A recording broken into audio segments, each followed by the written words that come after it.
Hello and welcome. Welcome to the channel. My name is Kubeir, CICC Licensed Immigration Consultant, streaming to you from this hotel room. I apologize for the view, but you got to do what you got to do, right? And especially the fact that I missed it last week as well because of my travels. Therefore, I thought I had to do it. Also, doing this a bit earlier in the day. Usually, we do it after 10:30 in the morning. Had to do this because again the time zone differences is not really allowing me to do the way I want to do things. Therefore, the main point for today's video, today's live stream, IRCC is tightening the screws. I'm sure you already know of this. I mean, it's all around you. You can see it. They have taken a specific dislike towards the Canadian experience class.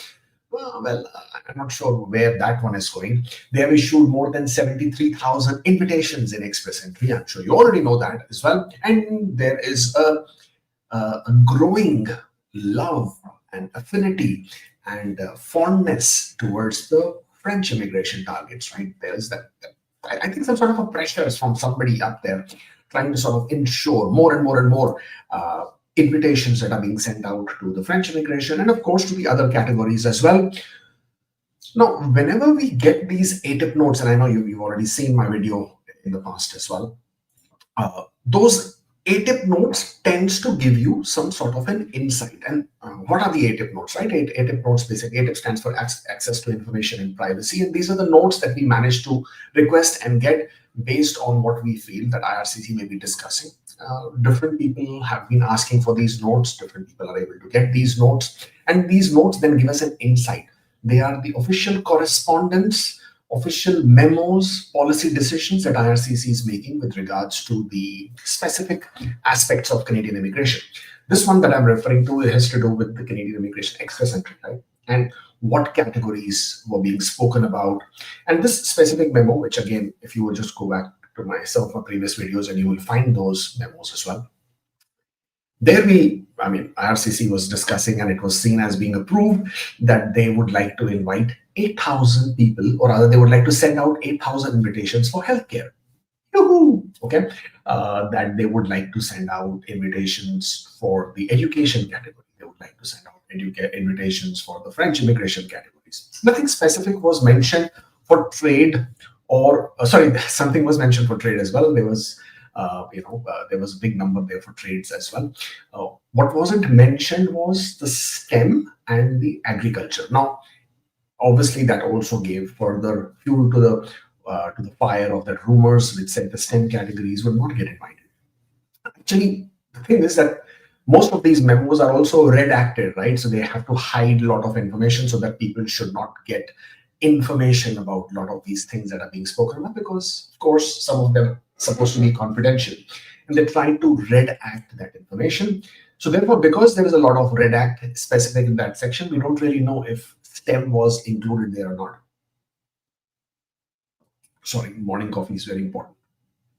Therefore, moving from there on, the indication that was given was that there is going to be roughly 8,000 invitations for healthcare. But what we have seen is 10,000 invitations sent out for healthcare.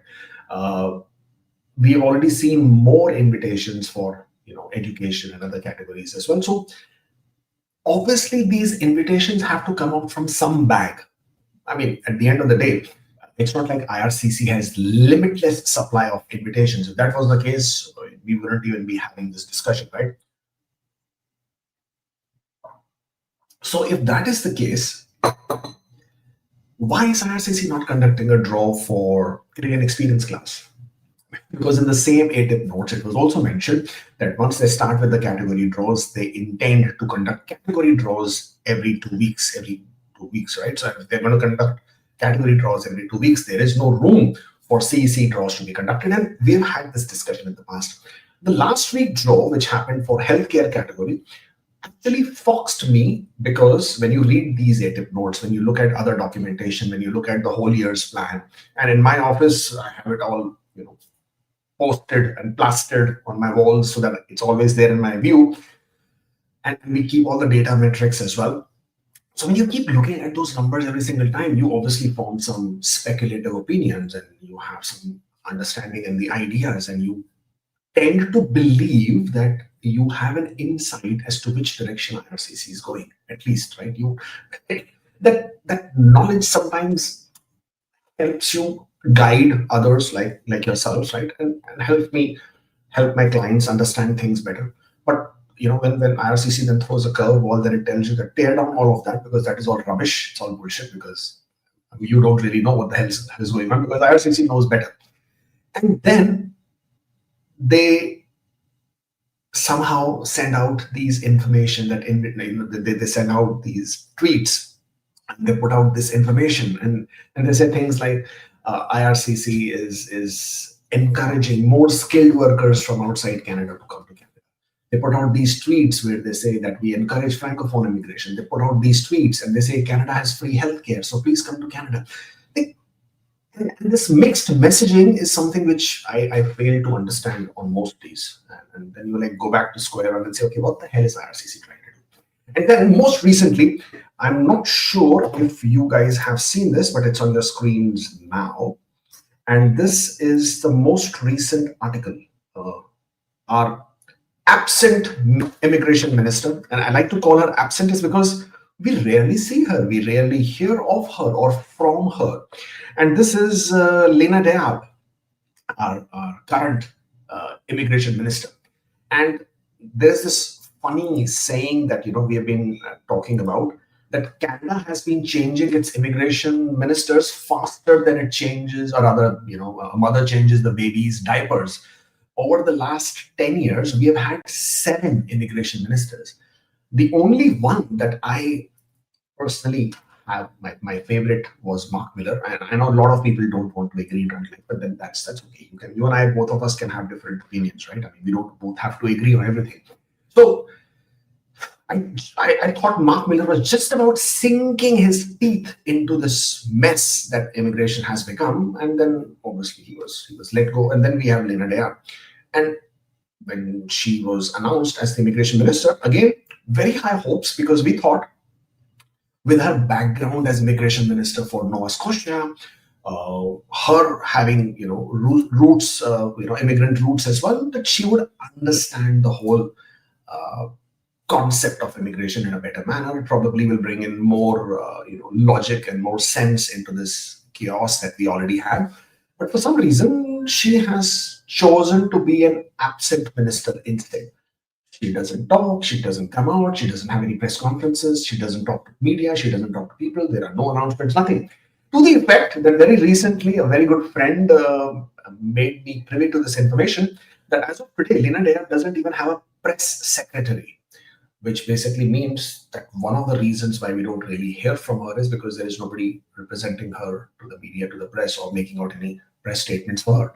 Very strange for her to not to have a press secretary appointed already, but that's what it is. But this one, obviously, most recent one, this becomes very interesting, right?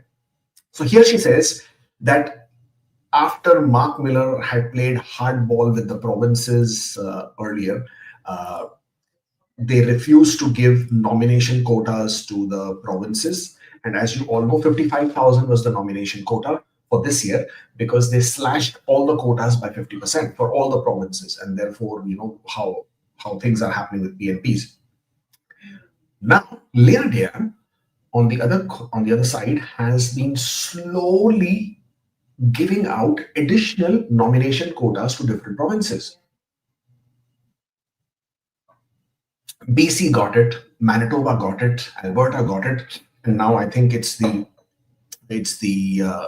Nova Scotia who's getting it. Of course, Nova Scotia is her own province in the sense like she was the immigration minister there. So I can understand she giving out some more slots to Nova Scotia as well.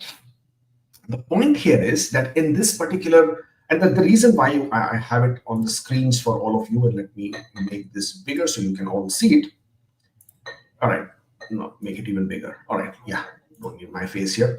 And it says, she has relayed the news to her provincial and territorial counterparts on Wednesday during the ministerial forum that some PNPs are getting a late year increase to the number of slots they have. Yay, that's a good thing, because a lot of the nominations that have been stuck for the last 1 year will probably see the light of the day.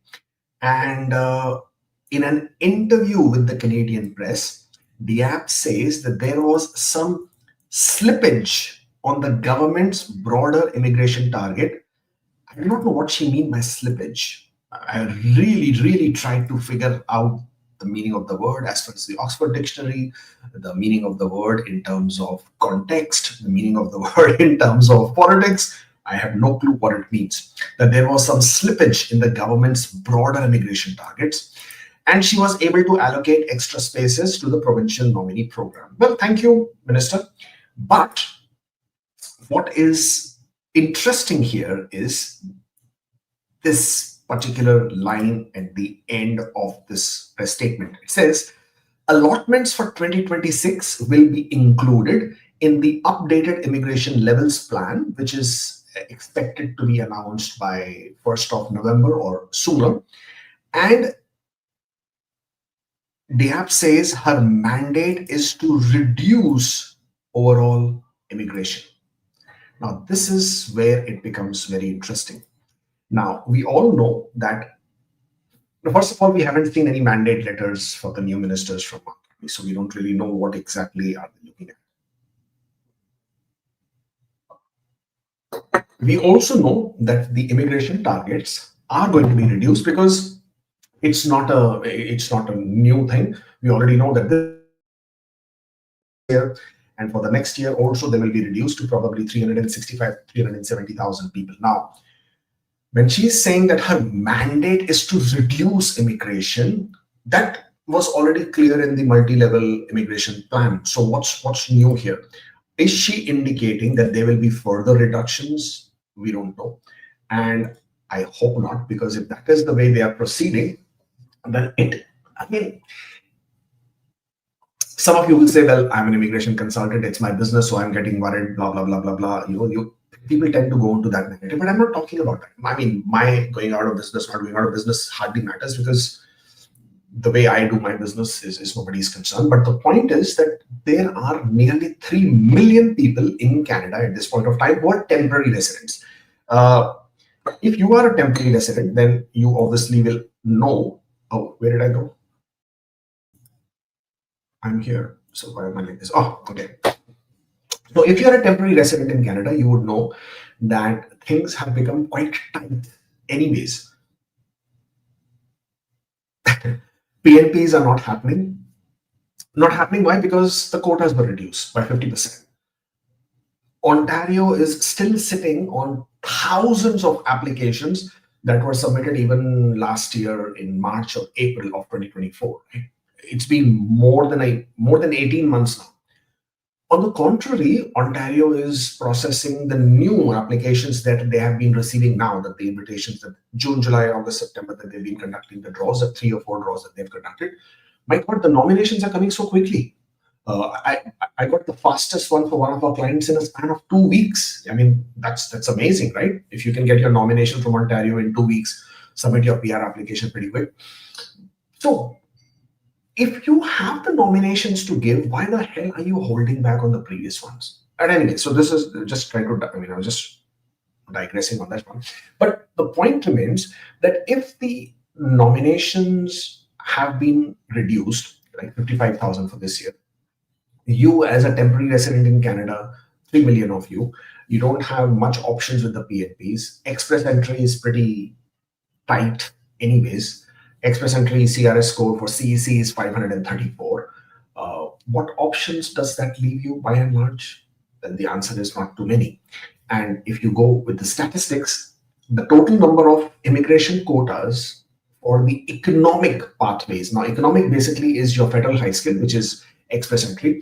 Your category, it includes the category draws and your PNPs, all PNPs, and of course your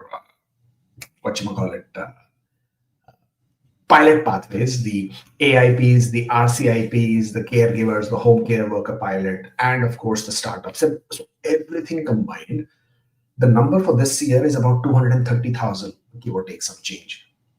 Next year is probably going to be slightly lower.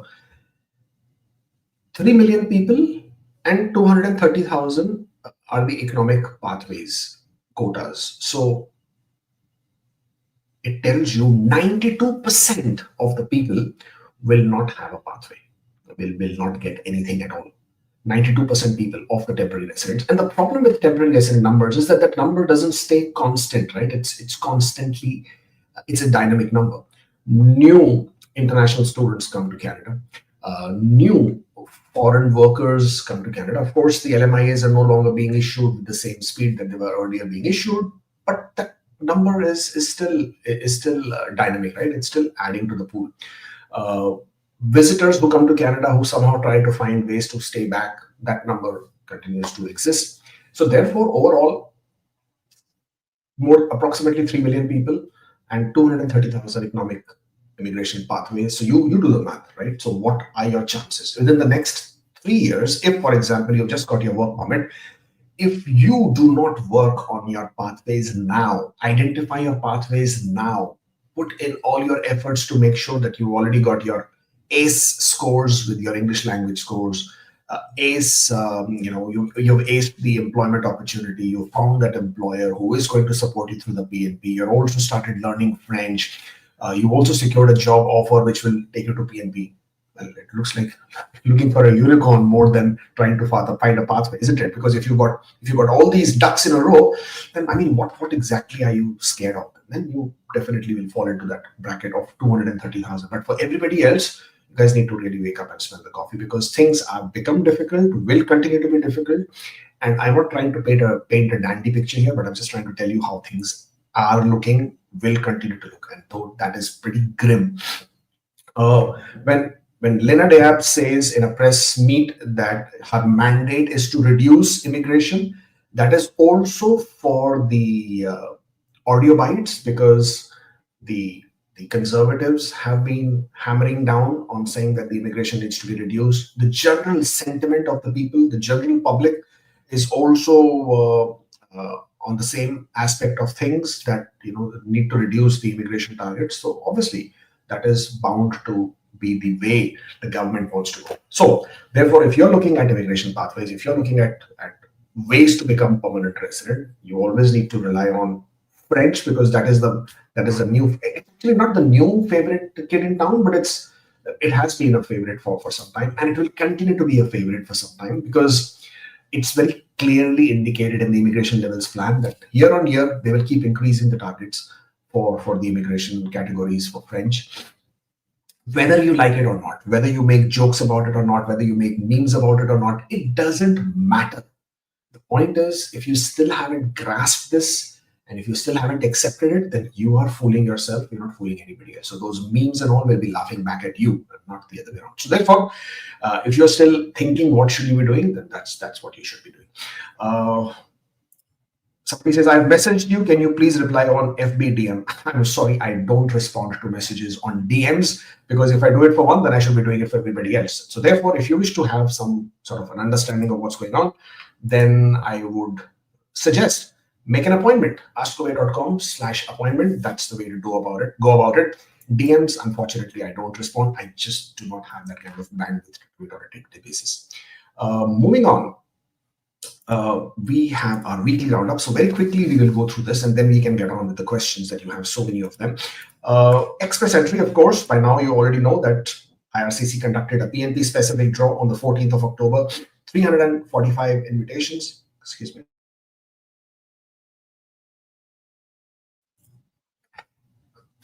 Excuse me. 345 invitations, CRS score of 775. 778, right? Or 775? 778, I think. Got a typo error there. And then we also conducted healthcare category draw. This was on the 15th of October. Number of invitations issued 2,500, CRS score of 472. Now, with this 472 score, it is actually a 2-point increase from the last draw. But I guess you would still take it, right? The last draw for healthcare was 470. And that was also a very big size draw. And 2,500 in today's day and time, look at us, right? At 2,500, we say it's a big size draw. Actually, it's just a medium size draw, not really a big one, but we will take it. This also means that IRCC has now issued 10,000 ITAs for healthcare category. Now, there could be a possibility the reason why they have issued this additional batch of ITAs is probably because there is high number of rejections, refusals, or from people who haven't accepted their ITAs or who are not converting their ITAs into successful ITAs. Could be a possibility. But overall, let's say, so this is what the number you have, 10,000 ITAs for healthcare. If you look at the pool breakdown, September 28th versus October 13th, so the 2-week gap that we usually talk about, the number of people in the pool above 501 has only gone up slightly by less than 1,000 people. Now, obviously, there have been a couple of draws. There was the French category draw. There is now the health category draw. So that number may have been impacted, but not a lot. But if you see all the other segregations, 491 to 500, 481 to 490, 471 to 480, there isn't much difference, so that number is not really moving there. The only area where that number really moves is always 501 to 600, which is pretty interesting. PNP updates. Nova Scotia will receive a significant increase in its Provincial Nominee Program spots. I'm sure they would be quite excited. Their quotas was earlier reduced. Now they will get allocation of extra 559, bringing their total to 3,709. Manitoba, New Brunswick, Newfoundland and Labrador, Saskatchewan, Alberta, and I think BC also have got additional slots from the minister for their PNPs, which is all pretty cool. As I was telling you, BC PNP also got additional spots, 1,254 for extra nominations for 2025. Manitoba got increased nomination capacity as well by 1,489. Okay. Ontario's Superior East region has now finally launched its FCIP pathway. If you do not know what is FCIP pathway, this is another pathway which encourages Francophone immigration. Here, you only need a very low level of French language. I think it's CLB 5 if I'm not wrong. But of course, you need a job offer. And of course, you should have a work experience of at least 1 year. And you can then participate within this community pathway. Again, 25 different occupations which have been listed as part of the priority, and that is how that program actually rolls. In other news, Canada is seeing a sharp decline in the international student arrivals in 2025. It's like a duh news. Why are you even saying that? Are we surprised? Of course not. Only 44,000 students have arrived in Canada. New students, only 44,000 between January to July 2025 versus 142,175 in 2024. So almost a drop of 100,000 new international students. Now, this was a good one, right? India has barred BLS International from new visa tenders for 2 years. Now, this I'm sure none of the Indians would be surprised with this particular news, because I think everybody just dislikes BLS and the service that you get from BLS, right? Those are just those sneaky, shady tactics that their staff applies in order to push you into taking their premium services. That they keep refusing your applications for the most silliest of errors and shortfalls. And I guess this had to happen. The number of complaints were rising. So Indian government has barred them from new tenders, but that doesn't mean that they will stop their current services. The current services continue, so you will have to continue to suffer with the BLS services in the near future. I hope they find somebody else who does a better job, because BLS is certainly out only to make money by penny pinching and trying all those snarky tactics. Canada is strengthening their temporary foreign worker program. There is a huge reduction in the number of LMIAs that are being issued. I do not know if you know, but the low-wage LMIAs are restricted by the unemployment rate in that CMA, census metropolitan area. And if that area has unemployment of more than 6%, then you basically cannot apply for low-wage. And a lot of people, what they were doing then is that just because they wanted to apply for the LMIA, because either they were still in those unscrupulous tactics that they were adopting. So what they started what they started doing is that they started increasing the wages, the median wages, to $36, which is what is required for it to be a high wage LMIU. Now imagine if you have an admin assistant, you are paying $36 per hour, and then you are saying, I couldn't find any Canadian and permanent resident to do this job. That is the most ridiculous thing you can do when you make those kind of applications. Or saying, I'm willing to pay $36 per hour, but I can't find any Canadian permanent resident or citizen to do this job as a food services supervisor or as a restaurant manager. Like, come on. You can't get a Canadian permanent resident or a citizen to do that job for $36. You must be kidding. So therefore, this is backfiring on all those guys who are thinking that they will still get away with it. Those applications are being reduced, and thankfully that number is coming down. Canada is tightening the asylum system to protect the integrity. Now, this one is very interesting because this comes in tandem with the introduction of Bill C-12. Now, in June earlier, they had proposed Bill C-2.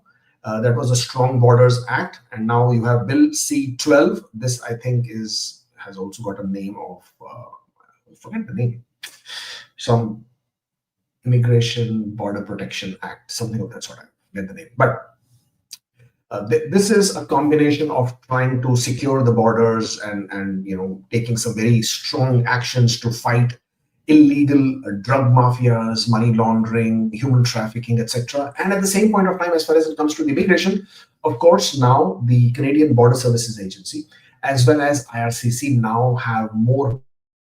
The bill is passed, not now, but once the bill is passed, will have more power in being able to cancel applications, cancel visas on the spot, and will be able to make those kind of decisions as well. And more than that, if a person is applying for refugee claim, or rather is making refugee claims in Canada, that also now comes under more stricter purview. So for example, if you are in Canada, you already lived in Canada for 1 year, and now you suddenly say, hey, I want to make a refugee claim, you can't do that. And this is if you have come to Canada legally. So people, and this is after, I think, June 2020. So anybody who's now living in Canada for at least 1 year, this is effective June 2020, you can't make a refugee claim. But for example, this basically tells people that if you're coming to Canada now as an international student and 1 year has not yet passed, hey, you can still go and make a refugee claim. Come on. So there are still some loopholes there. I'm sure people will misuse it the way they have to misuse it. But overall, things have become much more stricter, much more stringent. Not only that, for people who are illegally crossing the border, right, from the US to Canada, even those people, if you have crossed the border illegally, and if you are making a claim after 14 days of cross, then again, you will not be eligible to make an asylum claim in Canada. So that is a good option, or rather a good process in being that is being implemented. There is also much heavy penalties in the anti-money laundering measures, the use of certain chemicals that are used for drug production. Those activities will also be heavily penalized. So that's pretty cool. That's basically it for this week's roundup. Right? Not too much. Not much happened this week in terms of the PNP draws. But of course, as long as there's an express entry draw, I guess that's what we really like. Connect with us. We are there all over on social media. And of course, if you're watching this, and there are 800 some of you, right, on different platforms, you're joining us, hit that like button. Let this video go out to more people. Subscribe, of course. I'm not sure why you wouldn't subscribe, right? I mean, if you're getting such amazing content here, why not subscribe and get this information firsthand? Plus, of course, if you wish to make an appointment one-on-one to discuss your case, then use this link, askkubeir.com/appointment.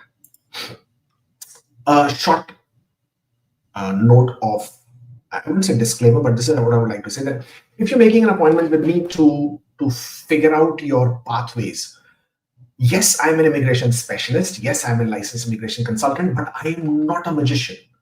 And I am not a supreme authority with IRCC who can, with my figment of imagination, craft new pathways for you. I can't do that. So if you're booking that consultation by paying $200 thinking, I will be able to generate some pathway for you out of nowhere, then it's not going to happen. It's always going to be about you, never about me. It's not about me trying to create a pathway. It's about you trying to fit into a already existing pathway. And if you realize after the end of 20 minutes call that we've had that there is nothing there that you can do, or there that whatever pathways are available that require a lot of hard work, then it's not me who has failed to give you advice. I mean, that's that a lot of people are feeling like that. So booking a consultation does not mean you will get a solution. Booking a consultation means that if you did not already know that, you would then be aware of pathways that may or may not work for you. Maybe you are rolling yourself down a certain pathway which might not work for you at all, or maybe you haven't realized of a certain pathway. But in some cases, you might already know that is applicable for you, and that's perfectly all right. That's excellent. That shows awareness. That shows that you have researched. And by consulting, you can only reinforce that idea and confirm that what you're thinking is absolutely correct. That doesn't mean that whether you book a consultation with me or not, that's besides the point. Whether you book a consultation with any immigration practitioner, don't expect to come out of it with the knowledge of a new secret hidden pathway or a door that somebody can show you, because it will always be depending on your age, your education, your work experience, your language skill scores, your ability to take up French, your ability to find an employer who can then support you, or your ability to pursue occupation, which is considered in a priority list. These are the only ways to get it. You can't buy your way through. You can't get an LMIA anymore. You can't get a job offer, or rather buy a job offer. You cannot buy into real estate. This is not Dubai. Canada doesn't give you golden visa by buying a property or real estate. This is not Europe, where you can invest money, and certain countries in Europe actually gives you permanent residence. This is Canada. Canada doesn't have these kind of things. So if you're booking a consultation with those kind of questions, I don't think I'll be able to help you. And you're better off saving that money instead of booking one. So that's something which you should be aware of. But other than that, if you're into trouble, if you are finding something wrong with your application, if you have a procedural fairness letter, we are somewhat of an expert now with procedural fairness letters. I'm not saying that every single procedural fairness letter that we have responded to has been approved. No, it's not happened. Again, in those situations also, it largely depends on what have you disclosed earlier, how consistent you are with your information, what can you help us in providing to sort of make a substantial explanations, claim, provision of documentation to further allay the concerns of the officer. All of that matters a lot when it comes to PFL. Why do people get PFL, right? People get PFL when IRCC has a serious doubt about you, your background, your education, your work experience, your language skills score, and they need to know from you what the hell's going on. And if you're not able to prove, if you're not able to explain, if you're not able to provide satisfactory documents, then it might lead to refusal. Sometimes it can also lead to misrepresentation ban. And from there on, the only option is you can request for it. People think requesting for reconsideration is your right, your legal right. It's not. There is no legal remedy such as reconsideration. It is not allowed, or rather it's not written in the law book saying that you have this right of reconsideration. Reconsideration, by the mere definition of the word, is you requesting the officer to reconsider. Re means, hey officer, you already made a decision, can you please look at my file again, please, this is the mistake you have made, or this is what I think you may have done wrong, or this is what you have not looked into, or this is what you have misunderstood, or this is what you have misinterpreted. As long as there is error in fact and law, or fact or law in the interpretation, as far as IRCC is concerned, you know it, you tell them, you highlight it, you identify it, you have a chance with reconsideration. But don't assume that that is your right and that is your automatic, IRCC doesn't even have to respond to it. They can simply ignore it, especially in the temporary residence application. With permanent resident, they might still respond to you and tell you, yes, we will consider. No, we will not consider. And then the only available legal remedy for you is judicial review, for which you need an immigration lawyer, and you can then use them and then file for a judicial review, which is an application, ALJR, application for leave for judicial review, and the court will decide whether they even want to allow you to proceed for a judicial review. Mind you, it is time bound. So if a decision of your application was made inside Canada, you are inside Canada your application was decided while you're inside Canada. You have only 2 weeks. If you're outside Canada, it's 60 days, 2 months. So only during this period of time can you make this application for judicial review. So it's very time sensitive. So if you're in that position, if you're in that situation, you will have to move very, very, very quickly. And of course, the refusals of applications are coming in bucket loads. No, sorry. Tanker loads. No. Truck loads. No. I don't know. Yeah, tanker truck loads. All of it. It's coming in that huge a number. IRCC this is version 3.0. They are not in a mood to let things slip anymore. They're very serious. They're very, very strict. They're not one of those who were earlier just letting things go by. They're taking everything very seriously. If your work experience documents are not correct, your knock-code choice is not correct, spouse is not accompanying, there is inconsistency in your previous applications. And most recently, cash salary. Now, I know I've tweeted about this, and I would like to clarify and confirm that I faced 3 situations of people with applications where there was cash salary involved and their applications were refused. Now, one of them, I can understand that refusal was actually pretty reasonable because this person had not shown this work experience in their study permit. And they were claiming that my agent told me. So this story, that people make, this agent told me, my friend told me, I thought there is no need to provide it. There is nowhere which is mentioned that I must, that story, just save it. If you haven't disclosed your work experience, then you are in violation of the immigration law under section 16.1, where it is your duty, your responsibility to disclose all the required information that is being asked from you in a truthful manner. If you don't do it, then you are committing misrepresentation by withholding material information, material facts. Because, for example, if you tell IRCC that I have done master's degree, then they may not have approved your study permit. If you would have told IRCC that you have this 1 year or 2 years of work experience, which is as an accountant, but now you want to study culinary arts, IRCC may have not approved your study permit, right? Because there is a mismatch in your background versus what you choose to study. So you chose to withhold that material information. And now suddenly you have woken up and you realize, hey, this foreign work experience is going to give me 38 points, 50 points in my profile. I will use it and I will tell IRCC, my work experience is legit. My work experience is, that's the excuse most of you are always adopting, that my work experience is legit. If it is legit, why did you show it in the first place? What was holding you back, right? Your intent was not legit, because when you were holding it back, your intention was to mislead the officer into believing, hey, you don't have it. Now, when you don't have it, then how can you have it now? And therefore, it is not legit in the sense like, yes, you may have actually worked in that job, but because you did not show it earlier, you have misled the officer, and therefore there is an integrity concern. So the point is never about you having the documentation, you having the bank statements, you having the employment letters. That's all cool. That's all pretty nice. The point is you did not disclose it, and now you can forget about it. So these are the areas where refusals are coming in. Spouse not accompanying, that is still a huge issue.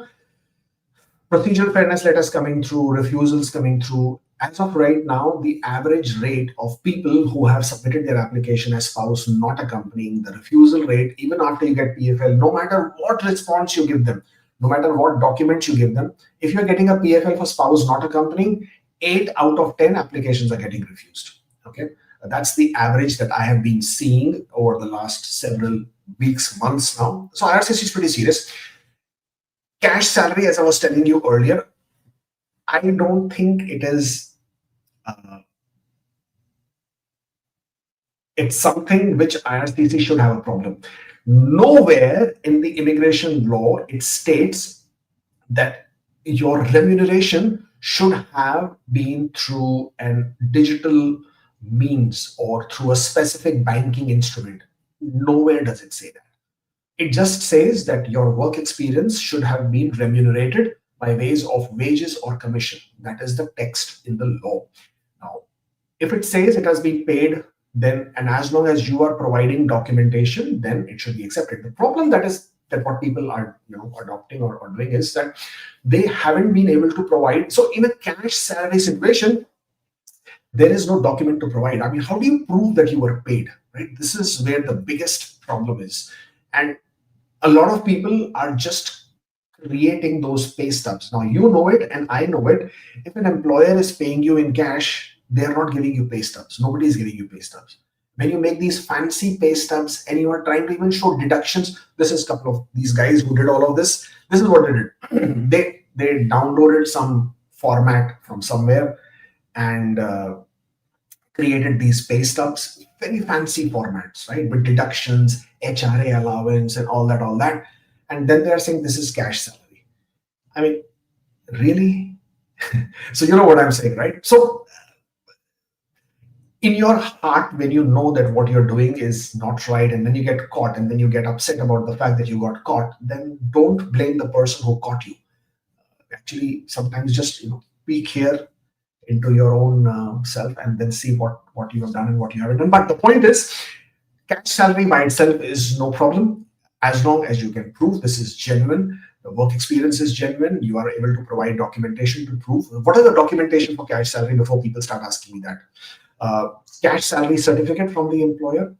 I wouldn't say pay stubs, because I've just explained to you what people are doing with pay stubs. So, but as long as you did get pay stubs, now pay stubs can come in many formats, and some employers actually do give pay stubs, even if it is cash salary, because they like to feel that they are coming into the corporate world. But in most cases, if you are being given cash salaries, what you get is a payment voucher.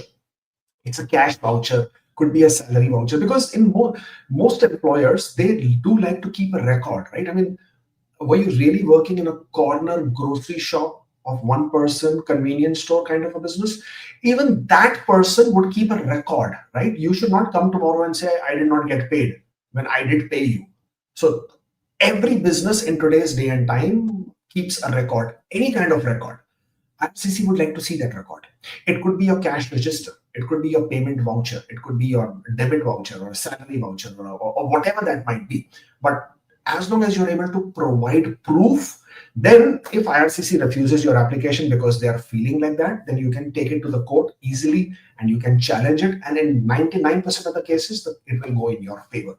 So cash salary is not a problem. You not being able to prove, or you giving very vague or very inconsistent documents, trying to be the James Bond and trying to sort of, show those kind of documents, that is where the problem is. So understand the law, understand how it is applied, and therefore, of course, provide documents that are genuine, legitimate, and you should not have a problem. Okay. Now let's take these questions very quickly, and then I can be on my way. You can enjoy the rest of your weekend. Any chance of CEC CRS 521? I can't tell you about chances, because as I just told you earlier when I was explaining to you about IRCC, only IRCC knows better. I'm not sure why they have certainly taken a dislike towards Canadian experience client. I wouldn't say dislike, but CEC has fallen out of favor. This year, only 20,000 some change ITAs have been issued for CEC, which is really, really low. Now, if you see the in Canada focus, that is for about 82,000 people. How the hell did, out of 77, some 73,000 ITAs that are issued, only 20,000 ITAs have been sent out to CEC. Remaining 50, there is a split of about PNPs, I think about 10, and about 40,000 ITAs being issued out only for 30,000 to French, 10,000 to healthcare. So 40 is here itself. However, in the immigration levels plan, the quota for the categories is 41,000 roughly. And for in Canada focus is 82,000. So ideally, if you see the number of invitations being issued, CEC should have been double than what categories are, but it's apparently half.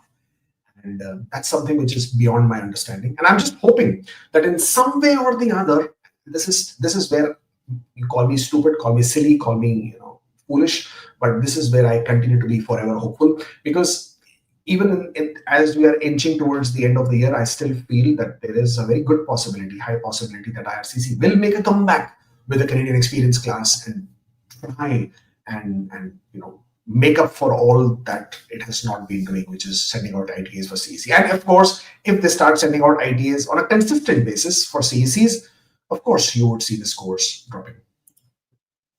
Came to Canada in September 29, got PR in July. When am I eligible for citizenship?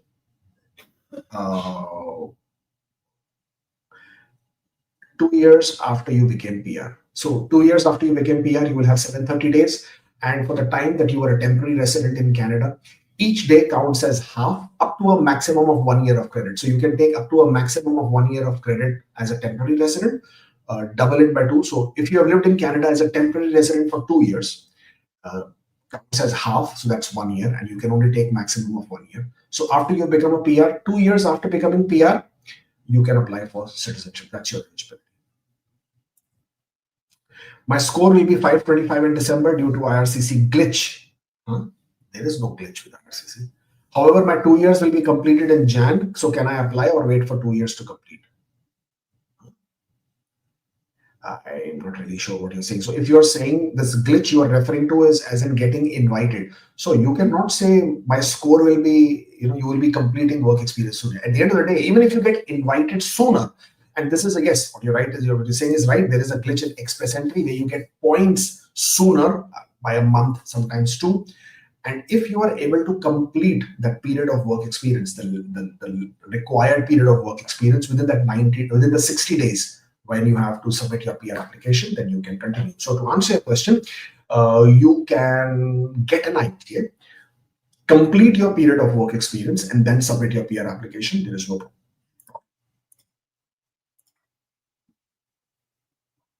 Got invite from Ontario in 2024. No update. Yeah, I hear you, brother. And I know there is no update from Ontario, and it continues. They're continuing to downplay it. Hopefully, they will wake up to the sensibility and logic of doing something for people from 2024 as well.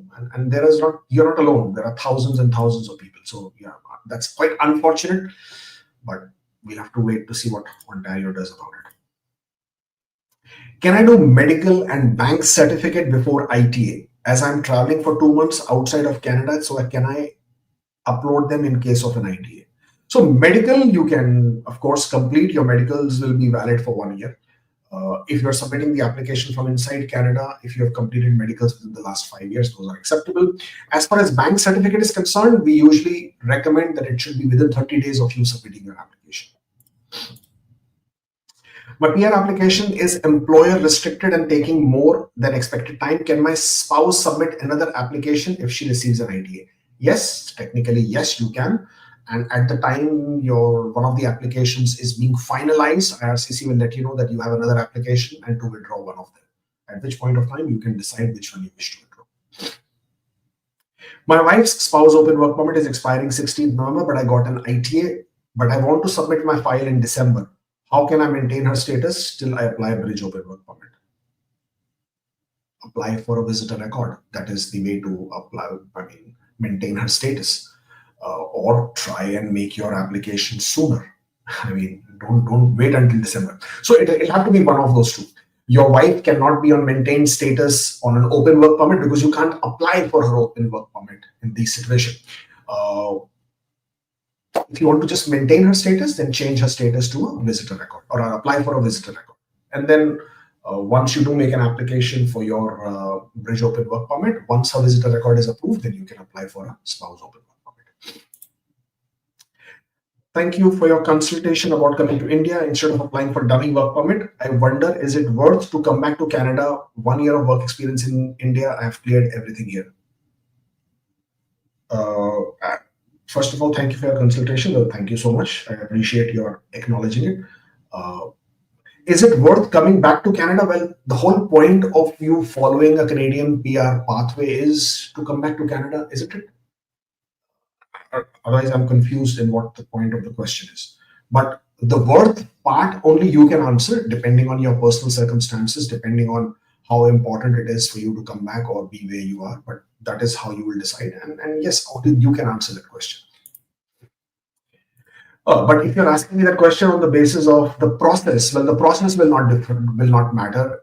If you will return back to Canada, you obviously need status. So if you have a work permit, you can start coming and you can come and start working. And then If you apply for your PR, you can apply for Bridge Open Work Permit. If you're coming as a visitor to Canada, then it doesn't really make any sense. I mean, if you're going to be waiting in Canada as a visitor, then you may as well wait outside, right? It doesn't have any value coming back to Canada.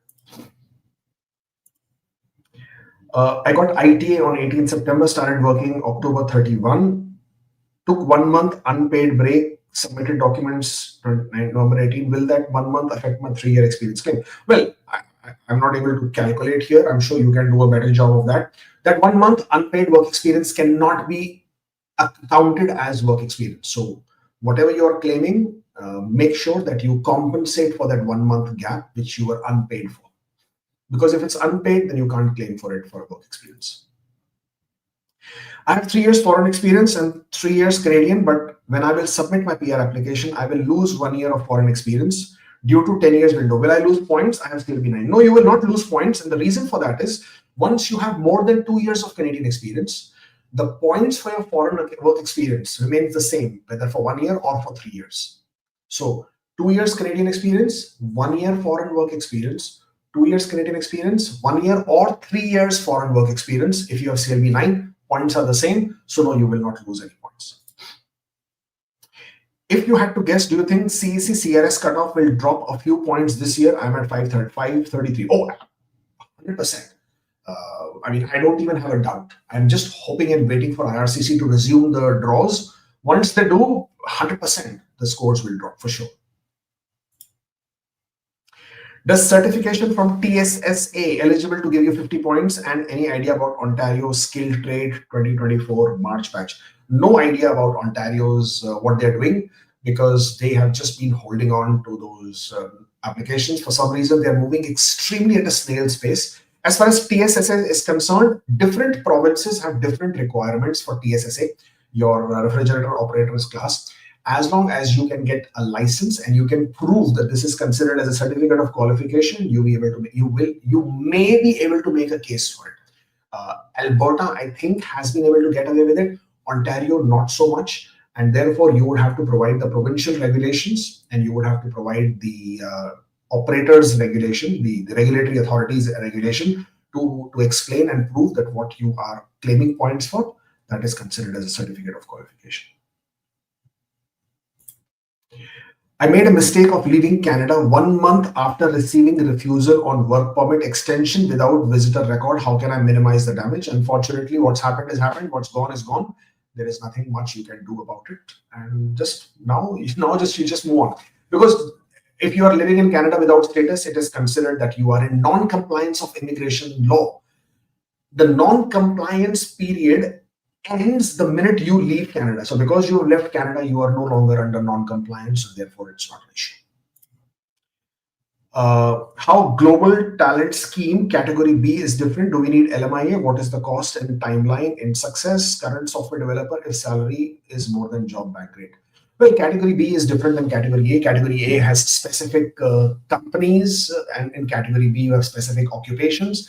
As long as the salary being paid is higher than the market rate, and if your employer is able to provide the labor market benefits plan, then for that LMIA application, then your employer will be able to get the benefit of faster processing. But LMIA is still needed, so it is not an LMIA exempt category. GTS is an express route for LMIA, so your LMIAs may get processed in 2 to 3 weeks instead of what is happening right 5-6 months. Plus, there is no requirement for advertising in the GTS LMIA stream. And in addition to that, when you apply for your work permit, that also gets processed much faster rather than waiting for 3-5 months that is happening with the regular applications. 6 months intern, 1 year full-time, 1 year full-time, including internship and work history, CEC. For personal history, list latest to oldest.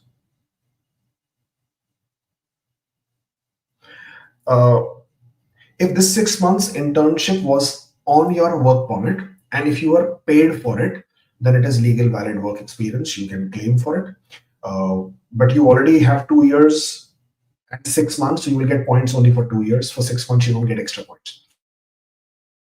Latest to oldest, yes.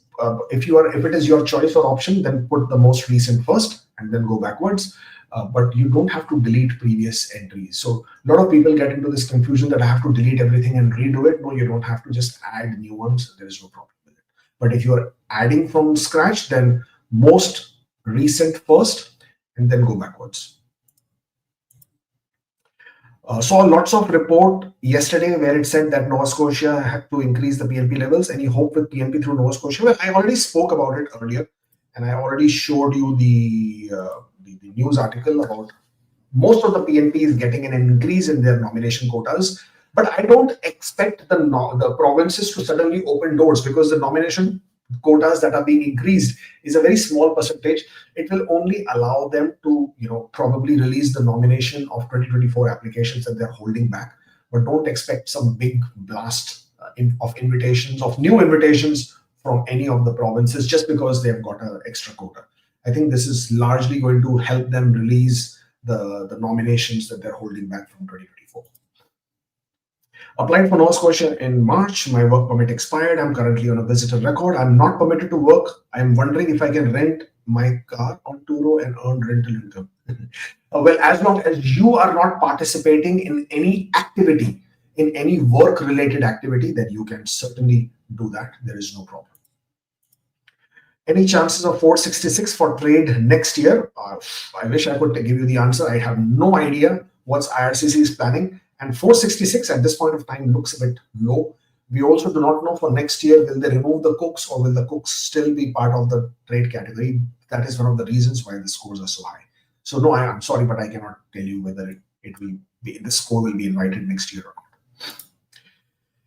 Applied for dummy, will withdraw it. So will withdrawing means I worked without legal authorization for those 3 months, and can I add towards my CEC experience? Well, as long as you are on maintained status, you continue to be on you continue to be on under the legal authorized period of work, and you can claim it as part of your work experience. The day you apply for withdrawal, that day onwards, you are no longer in maintained status and you're a person who's out of status. From that day onwards, your status doesn't count, and you do not have authorization anymore. Got invited in skill trade last year, no update. This year's score is 491. Employer is ready to help RCIP. What should I choose? Expiring. Work permit is expiring. Well, if your employer is willing to help you with RCIP, definitely go ahead with RCIP. And if you get the endorsement, apply for PR and then withdraw your nomination application from Ontario. That's the best thing to do. Submitted documents with medical expiring in 2 days, valid? Yes, valid. If it is valid on the day you submitted, then it is valid. My last question was regarding 1 month after refusal without VR. I mean, what to do when applying for PR? Well, nothing to do. I already explained to you. You are no longer in non-compliance. You don't need to do anything at all. There is no requirement, no action, no obligation from your side in this situation. Because PR application never asks you, have you ever lived in Canada without authorization or you beyond your status? That question is not there. So there is nothing to tell IRCC or inform IRCC. I have visa refusal for USA in 2008 when I was minor and it rejection isn't in passport. Is it fine to not show it? It is not fine to not show it. Absolutely don't do that. Any kind of refusals, any kind of reason, always, always, always mention it in your application. It is never fine to not show anything, or it is never fine to hide anything. CRS 516, work permit expiring in December. What should be the next course of action? We should do study or work permit extension. Well, if you wish to study, study. If you can apply for an extension, apply for an extension. If you can improve your scores, definitely do that. If you can take up French and learn French and get level 5, then apply for a Francophone mobility closed work permit. If you can go back to your home country, gain 1 year of foreign work experience, definitely do that. If you can go back to your home country, gain 6 months of priority occupation work experience, definitely do that. Being in Canada as a visitor has no value. Studying another program in Canada when it is not going to add any points or any benefit for you, no value. Don't spend your money, don't waste your time, don't waste your money. Use your time towards something which will automatically and directly add benefit in your profile. Otherwise, it's your waste of time. How many points difference between 2 years Canadian experience and 3? I think about 10 or 11 points. 11, 13, I think 11 points. But you can always check IRCC website. I think it's 11. Will 494 be enough for EE draw next year? No, I don't think so. And I can't say because I do not know how many ITAs will be issued and at what frequency and how many people will be in the pool. So there is no way to say what score will be enough at what point. I mean, you're asking me for next year. I have no clue what is going to happen next month. So next year is way, way far. My crystal ball has a very limited range. I can only tell you what's going to happen within the next 1 minute. I don't even know. No, I can't even tell you what's going to happen in the next 1 minute. Absolutely no clue. A date near FD of my CEC app last 10 day, but additional document cylinder review tracker is completed. What to do now? A date near FD of my CEC from last 10. Okay, final decision. Yeah, so first of all, this tracker and IRCC account, GCK account, don't put too much of pressure on yourself trying to look at these and putting yourself under pressure. These are good platforms, but at the same point of time, they have very, very limited option. So if your document is still showing under review, means nothing. If you have a final decision on your application, then just hope and pray that you will get a decision soon, and just be happy for that. Don't worry about the document showing under review and all that. That doesn't make any difference. You will hopefully get a decision very, very soon. I don't have any proof of that visit visa refusal. It doesn't matter if you have proof or not. Just mention that you did get refused. This was the approximate date or month or year, and briefly explain the reason. That's it. You don't need to have any proof of that. Arun, sorry, there is no question there. Well, that's basically all I have for today. Thank you so much. As I told you, I'm traveling and have some other commitments that I need to take care of. Again, askkubeir.com/appointment. That is the link. By all means, please book an appointment if you wish to discuss your questions, queries with me. I'll be very, very happy to help you with that. Don't forget to subscribe to this channel, right? We need to see those numbers going up. And of course, if you are looking for representation, if you're looking to hire an immigration consultant, please do consider us. I think we are pretty decent at what we do and would love to continue doing that and love to help you and support your application as well. support@askkubeir.com. That's the email address. You're more than welcome to drop us an email and we can help you take over your application. Thank you so much for joining in. It was lovely catching up. I shall see you again soon. Until then, stay forever hopeful.